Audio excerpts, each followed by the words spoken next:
Hello guys, One Tap here. So ngayon video, i-update ko kayo dito sa progression ng champion natin at kung ano yung natutunan nating bago dito sa champion natin. So umpisahan na agad natin. Sa stat, ganyan na yung ginawa ko. Dati naka-max strength ako tsaka max dex. So hinati ko na siya, ginawa kong 75 int. So yung int kasi may variable custom reduction siya. Kaya naglagay ako ng int.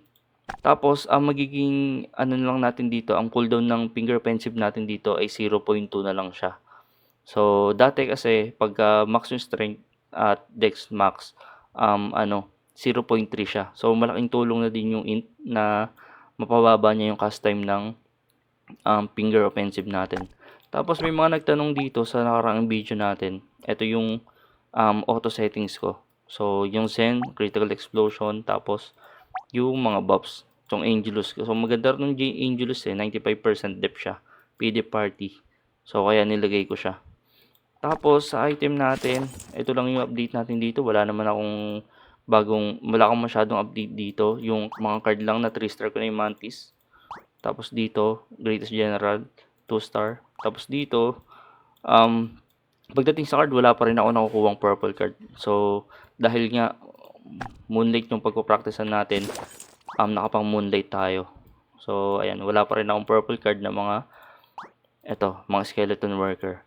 Tapos syempre sa enchant natin, nakakuha na tayo ng mga millibone. Ito pa rin yung pinaka-importante, i-update na lang natin yan. Papalitan na lang natin na itong attack speed ng mga patak. Ayan, wala rin masyadong to.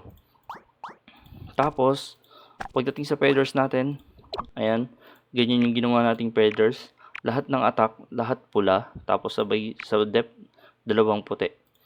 So yung PVP damage natin at ignore depth natin, so 959, tapos PVP damage reduction ko tsaka PVP damage bonus ko 891. So nakapang pa to, nakapang PVE pa to. Pero pag nakapang PVP ako, maabot yan ng 1k. 11 ata, mga ganun, 1165. So ayan, testing na natin yung damage natin sa Moonlight. Buffs lang tayo.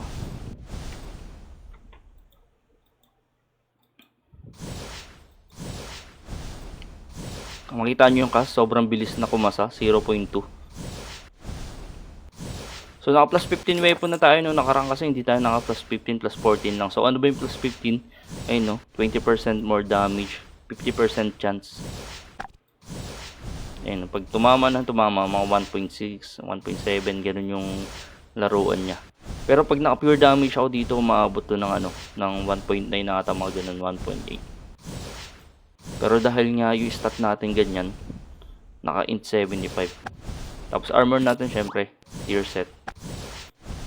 So ganyan damage natin sa ML. Sa Moonlight Flower.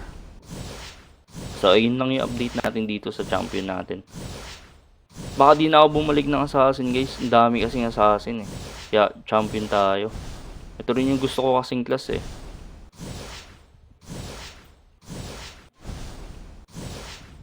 Ayan, ganyan yung champion natin. 1.7 pag pumapasok yung 20% chance ng damage.